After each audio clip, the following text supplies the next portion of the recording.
अऊज़ु बिल्लाहि मिनश्शैतानिर्रजीम। जी अस्सलाम वालेकुम students, welcome to this YouTube channel accounting की दुनिया।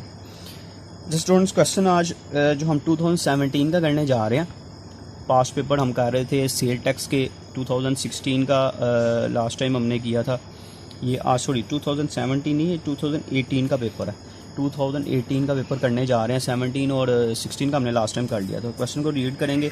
ऊपर उसने कहा mister speak is engage in manufacturing business. एक मैन्युफैक्चरर है जिसकी डिटेल्स हमें दी हुई हैं और अगस्त 2017 की ये डिटेल्स हैं। सबसे पहले उसने sale to registered person including supplies to public sector. Public sector की आपने उनको चीज़ें सेल की हैं 5 लाख रुपए की। 40 लाख की टोटल सेल है, जिसमें से 5 लाख की जो है ये पब्लिक सेक्टर का है। तो आपने क्या करना है, इसको सेपरेट आपने इसी के साथ लिख देना है। यानी कि है तो ये भी 17% वाली, ये भी 17% वाली, दोनों 17 है, लेकिन सेपरेट आपने मेंशन कर देना है। Supplies to non registered person 17% लेते हैं और 3% फर्दर टैक्स लास्ट में इसको हम फर्दर टैक्स ऐड करते हैं। अच्छा, इसके नीचे ये बड़ी एक डिफरेंट चीज़ उसने हमें इस क्वेश्चन में बताई है कि including amount of sale tax भी उसने कहा है। पहले इसी के आगे ब्रैकेट में कह देता था, लेकिन अब उन्होंने सेपरेट कहा है कि ये 2 लाख रुपया जो है ये इस पर नॉन रजिस्टर्ड पर्सन पर टैक्स है। ठीक है, तो ये उसने नीचे बता दिया। आपने क्या करना है, इसको माइनस करके जो बाकी अमाउंट आएगी इस पर आपने 17% टैक्स चार्ज करना है। जीरो डेटेड सप्लाईज हैं वो 0% नाम से पता लग रहा है। Supplies made for personal use 17% है। चैरिटेबल इंस्टीट्यूट को किए हैं वो एग्जाम्प्ट हैं। Taxable purchase from registered person है, इस पर 17% है। इनपुट टैक्स चार्ज करेंगे। क्रेडिट बेस पे इससे कोई फर्क नहीं पड़ता। परचेज फ्रॉम होलसेलर, इस पर भी 17%। परचेज ऑफ ऑफिस इक्विपमेंट, इन पर टैक्स इनपुट टैक्स अलाउड नहीं होता। 9th स्केजुअल की जो पॉइंट्स हैं, 3rd स्केजुअल है, इसके अलावा 5th स्केजुअल भी आता है, डिफरेंट स्केजुअल है। इन पर भी आप जब परचेज करते हैं, इनके अगेंस्ट जो परचेज आप करते हैं उन आइटम्स पे भी इनपुट टैक्स अलाउड नहीं होता। अच्छा जी, एक्विजिशन ऑफ फिक्स एसेट आपने परचेज किया है फ्रॉम रजिस्टर्ड पर्सन। अगर ये रजिस्टर्ड पर्सन से खरीदा हो तो इसकी अपॉर्शनमेंट होती है। ठीक है, अगर नॉन रजिस्टर्ड से होता तो फिर इसका कोई ट्रीटमेंट नहीं होना था। क्योंकि ये रजिस्टर्ड पर्सन है इसलिए इसके ट्रीटमेंट होगा। क्या ट्रीटमेंट होगा, इसकी अपॉर्शनमेंट करेंगे हम। Sale tax debit note issued for taxable sale. Debit note जो होता है इसको इनपुट टैक्स में से माइनस किया जाता है। ठीक है, जो इनपुट टैक्स में से माइनस करेंगे। ठीक है, 17% लेकर इनपुट टैक्स में से माइनस करेंगे। सेल टैक्स डेबिट, इसको आपने जब आपका आउटपुट टैक्स आता है या टोटल टैक्स आता है उसमें आपने क्या करना है, इसको ऐड कर देना है। उसके बाद एक ये पॉइंट कहा गया, input tax amounting to 77,500 was paid in July. जुलाई में हमने ये टैक्स इनपुट टैक्स पे किया था, लेकिन इनएडवर्टेंटली क्या हुआ, ये इसका मतलब है कि आपने ना मिस्टेकनली या भूल के गलती से आपने क्या किया कि आप इसको क्लेम नहीं कर सके। आपने 2017 जुलाई की जो रिटर्न जमा कराई उसमें आप इसको क्लेम नहीं कर सके, तो हम क्या करेंगे, इसको इनपुट टैक्स में ऐड करेंगे। उसकी वजह क्या है, ये इनपुट टैक्स है। ठीक है जी, ये टैक्स की अमाउंट है, ये कोई परचेज की अमाउंट नहीं है। इसको डायरेक्ट यही अमाउंट आपने क्या करनी है, इनपुट टैक्स में ऐड कर देनी। ठीक है स्टूडेंट, ये हमने सारी डिटेल्स इसकी पढ़ ली हैं। ठीक है, अब हम इसके सोल्यूशन की तरफ चलते हैं। जी स्टूडेंट्स, हमने ये क्वेश्चन रीड कर लिया था। ठीक है, इसकी डिटेल सारी मैंने आपको बता दी थी। अब हम इसका सोल्यूशन की तरफ चलते हैं। तो सबसे पहले मैं लास्ट पेपर्स में भी आपको बता दूँगा, सबसे पहले आपने आउटपुट निकालनी है, अपनी टोटल आउटपुट। ठीक है, ये आउटपुट टैक्स नहीं है, सिर्फ आपने आउटपुट को फाइंड आउट करना है कि आपकी आउटपुट टोटल कितनी बनती है। ठीक है जी, सबसे पहले हम लिखेंगे इसमें जो हमारे पास पॉइंट्स हैं। सबसे पहले आ रहा है सेल्स टू रजिस्टर्ड पर्सन। अच्छा, ये टोटल सेल है 40 लाख की। ठीक है जी, इसमें से 5 लाख की हमने पब्लिक सेक्टर को सेल किया, इसको आपने सिर्फ सेपरेट मेंशन करना है। ये आपके पास रह गया जी 35 लाख, और यहाँ पे इसके साथ ही ना आप सेल्स टू पब्लिक सेक्टर को सेपरेट मेंशन कर दें। बस पब्लिक सेक्टर को हमने सेल किया है जी 5 लाख की। ठीक हो गया जी स्टूडेंट्स। इसके बाद आपने लिखनी है supplies to non registered person. Sales to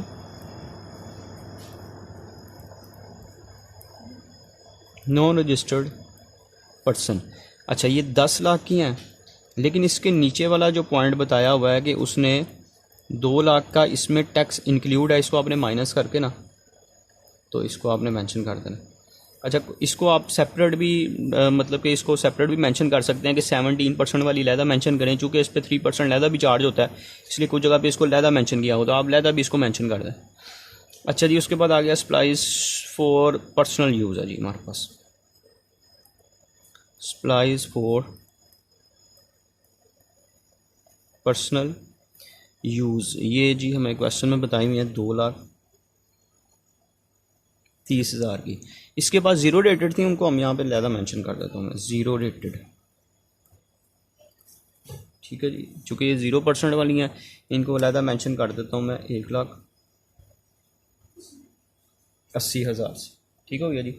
उसके बाद हमारे पास पॉइंट है जी supplies donated to charitable institute, supplies to charitable institute, वो भी सेपरेट मेंशन करेंगे, सप्लाईज टू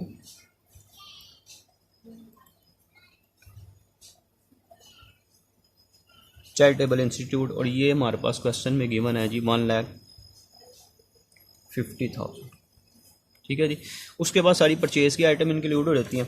अब सबसे पहले मैं इनको टोटल करता हूँ, ये कितने बनती हैं जी हमारे पास। ये 35 lakh plus 5 lakh plus 8 lakh plus 2,30,000, तो ये 50 लाख और 30,000 की हो गई।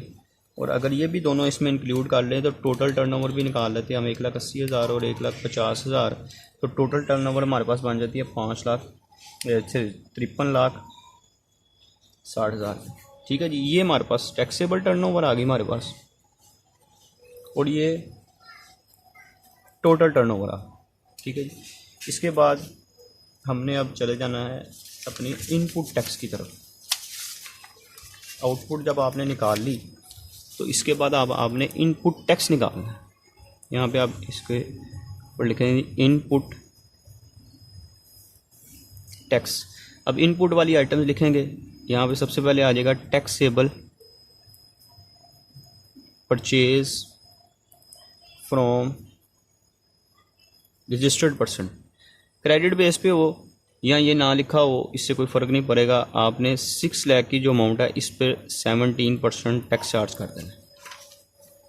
तो 6 लाख पे अगर हम 17% लेते हैं जी, तो ये हमारे पास आता है 1,02,000। ठीक है जी। इसके बाद हमारे पास आ गया जी purchase from wholesaler. Purchase from wholesaler, wholesaler से हमने ख़रीदी जी 1,00,000 रुपए की, इस पे भी 17% लेते हैं तो ये 17,000 आ गई। उसके बाद आ गया जी हमारे पास purchase of office equipment. Purchase of office equipment, इस पर इनपुट टैक्स अलाउड नहीं होता। Purchase items in 9th schedule, ये कुछ स्केड्यूल्स आते हैं, 3rd है, 5th है, 9th है, इस तरह इन पे इनपुट टैक्स चार्ज अलाउड नहीं होता। अच्छा, इसके बाद हमारे पास है जी एक्विजिशन ऑफ फिक्स एसेट है, डेबिट नोट है, सेल टैक्स डेबिट है, और इनपुट टैक्स जो हमने जुलाई वाला था वो है। फर्दर ये 4 आइटम्स हमारे पास कंप्लीट हो गई हैं। ठीक है जी, इसको हम टोटल कर लेते हैं। बल्कि यहाँ पे ना ऐसा करते हैं, ये इनपुट टैक्स जो 17 वाला था इसको ऐड कर लेते हैं। इनपुट टैक्स, क्योंकि ये इनपुट टैक्स है इसलिए इस पर आपने जो है वो 17 जुलाई का आया था, ये 7,500 था, इसको ऐड कर लेते हैं हम इसमें। इस पर 17% नहीं लेना क्योंकि ये टैक्स की ही अमाउंट है, इसलिए इस पर आपने खुद से 17% चार्ज नहीं कर लेना। 77,500 ये बनता है जी 1,96,500, और इसमें से आपने यहाँ पे लेस कर देना है डेबिट नोट। क्रेडिट नोट को आउटपुट में से माइनस करते हैं और डेबिट नोट को इधर से माइनस करेंगे। डेबिट नोट हमारे पास कितने का है, 1,25,000 को, चूँकि ये 17% लेके लिखी है इसलिए इसका भी 17% लेके ही माइनस करना है। ये आ गया जी 21,250, इसको माइनस कर देंगे 1,96,500 में से, तो बाकी आ गया जी 1,75,250। ठीक हो गया जी। अब हमारे पास जो पॉइंट्स रह गए हैं वो रह गया है एक्विजिशन ऑफ फिक्स एसेट। इसको अंडरलाइन करके इसके नीचे लाइन लगा के, तो इधर आपने एक्विजिशन ऑफ फिक्स एसेट को भी लिख देना है। एक्विजिशन ऑफ फिक्स एसेट, ये लाइन इसलिए लगाई है ताकि, क्योंकि इसको एडलेस नहीं करना, इसकी हमने करनी है अपॉर्चनमेंट। 10 लाख पे अगर हम 17% लेते हैं तो 1,70,000 आ जाएगा। इसके नीचे लाइन लगा देंगे, कोई ऐड लेस नहीं होना, ठीक है जी। अब हम करेंगे अपॉर्चमेंट। अपॉर्चमेंट किस किस की होगी? अपॉर्चमेंट एक तो हम करेंगे, हमारे पास ये जो इनपुट टैक्स टोटल आया इसकी अपॉर्चमेंट करेंगे, ये आया सॉरी ये वाली अपॉर्चमेंट। तो उसके अलावा एक्विजिशन ऑफ फिक्स एसेट जो है हमारे पास आया इसकी हम अपॉर्चमेंट, ये 2 किस्म की अपॉर्चमेंट होंगी हमारे पास।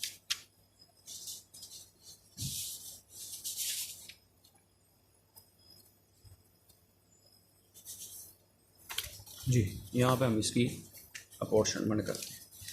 यहाँ पे मैं लिखूँगा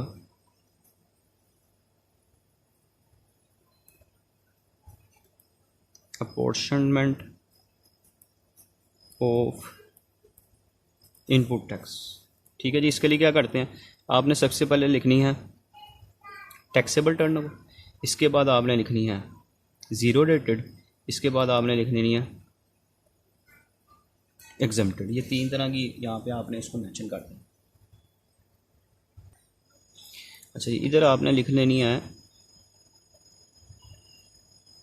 टर्नओवर, ठीक है जी। इधर आप लिख लेंगे इनपुट टैक्स, इन पे कितना कितना होगा, और फिर उसके बाद फिक्स एसेट का जो टैक्स है वो किस तरह इस पर हमने डिवाइड करना है। देखें फिक्स एसेट पे जो टैक्स आया था वो हमने फाइंड आउट किया था 1,70,000, और इनपुट टैक्स जो था ये मैं आपको दिखा देता हूँ, ये है इनपुट टैक्स में आया था हमारे पास 1,75,250।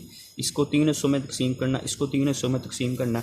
टैक्सेबल टर्नओवर ये हमने फाइंड की थी जी 50,30,000 की, ठीक है जी। ज़ीरो रेटेड हमारे पास आई थी 1,80,000 की, और जो एग्जम्प्टेड या चैरिटेबल हैं थी ये हमारे पास आई थी 1,50,000 की, और ये टोटल बनी थी 53,60,000 की, ठीक है जी।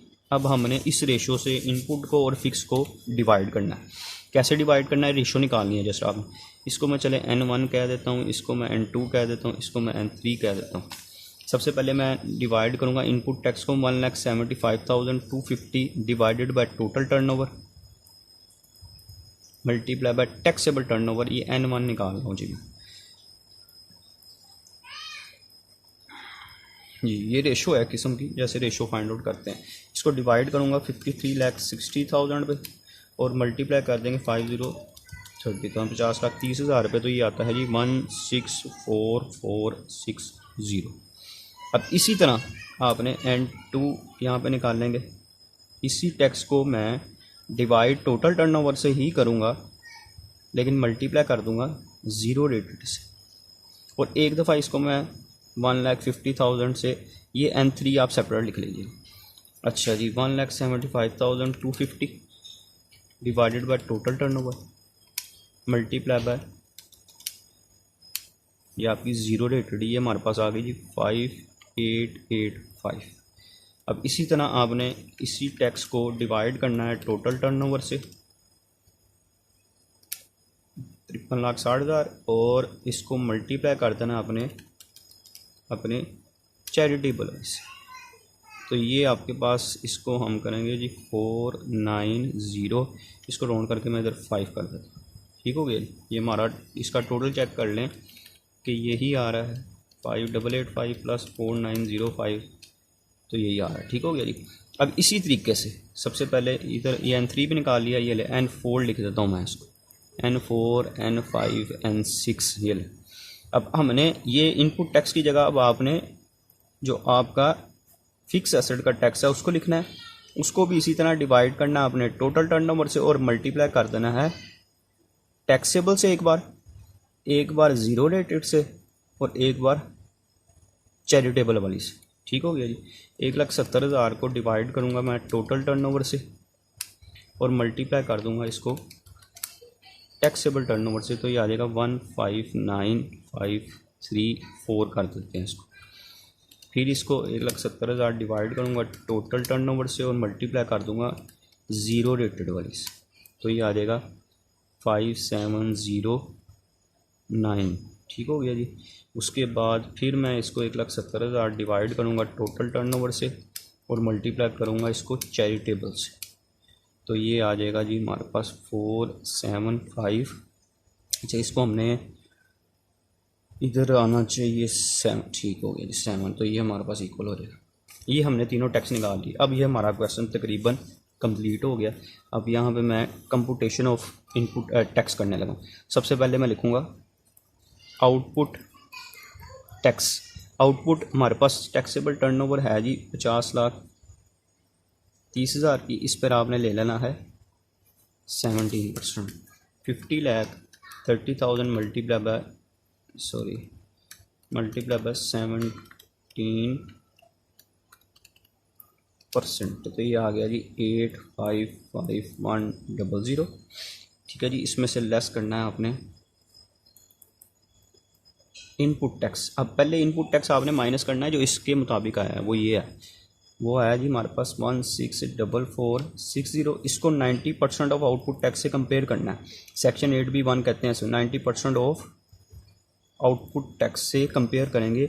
आउटपुट टैक्स ये आया, अगर इसका 90% लेते हैं तो वो आता है 769590। दोनों में से जो सी अमाउंट लेसर होगी वो इधर आपने इसमें से माइनस कर देनी। 855,100 माइनस 164460, तो ये आता है जी 690640। अब हमारा अच्छा स्टूडेंट्स, ये ना ये हमने यहाँ पे थोड़ी सी मिस्टेक हो गई थी। ये लेस नहीं है, सेल टैक्स डेबिट जो है ये ऐड होना था। ये इसको आप ऐड कर लीजिएगा। ये हो गया जी हमारे पास 531106। इसमें प्लस कर देंगे हम 50,000, तो ये हमारे पास आता है 581106। ठीक है जी, ये आ गया। इसके बाद एक छोटा सा और आपने यहाँ पे ट्रीटमेंट करना है। हमारे पास एक पॉइंट था जो मैंने आपको बताया कि हमारे पास ये अमाउंट मैं इधर शिफ्ट कर देता हूँ 581106। इसमें ऐड फर्दर टैक्स हमने नहीं किया। यहाँ पे फर्दर टैक्स कौन सा है, जो हमने गुड्स, जो मैंने आपको बताया था ये वाला point, goods purchase sale to non registered person, इस पर 3% जो एक्स्ट्रा टैक्स चार्ज होता है वो हमने यहाँ पे नहीं लिया। तो ये हमारे पास इसकी अमाउंट है थी, ये जो हमने इसको लेस करके लिखा था 8 लाख। तो 8 लाख पे आपने फर्दर टैक्स 3% जो है वो इसमें ऐड करना है। तो अगर इस पे हम 8 लाख पे 8 लाख मल्टीप्लाई बाय 3% लेते हैं तो ये 24,000 आता है। इसमें आपने ऐड कर देना है 24,000 581106 में, तो ये आ जाएगा 605106। ठीक है, ये मैंने क्वेश्चन के शुरू में भी यहाँ पे बताया था। ठीक है जी, ये 3% जो मैंने कहा था sale to non registered person including amount of sale तक, इसको हमने माइनस कर दिया था। 17 प्लस 3% एक्स्ट्रा चार्ज किया जाता है जब आप नॉन रजिस्टर्ड पर्सन को सेल करते हैं, तो वो फर्दर टैक्स की सूरत में आपने इसको लास्ट में ऐड कर देना है 3% ऑफ सेल कर। ये क्वेश्चन हमारा कंप्लीट हो गया। ठीक है, इसमें कोई प्रॉब्लम आती है जो कमेंट सेक्शन में बताइएगा, और इंशाल्लाह नेक्स्ट लेक्चर में हम जो है इसका क्वेश्चन नंबर जो हमारे पास 2018 का हमने कर लिया, अब 2019 का हम करेंगे नेक्स्ट लेक्चर में। तब तक स्टूडेंट्स अल्लाह हाफ़िज़।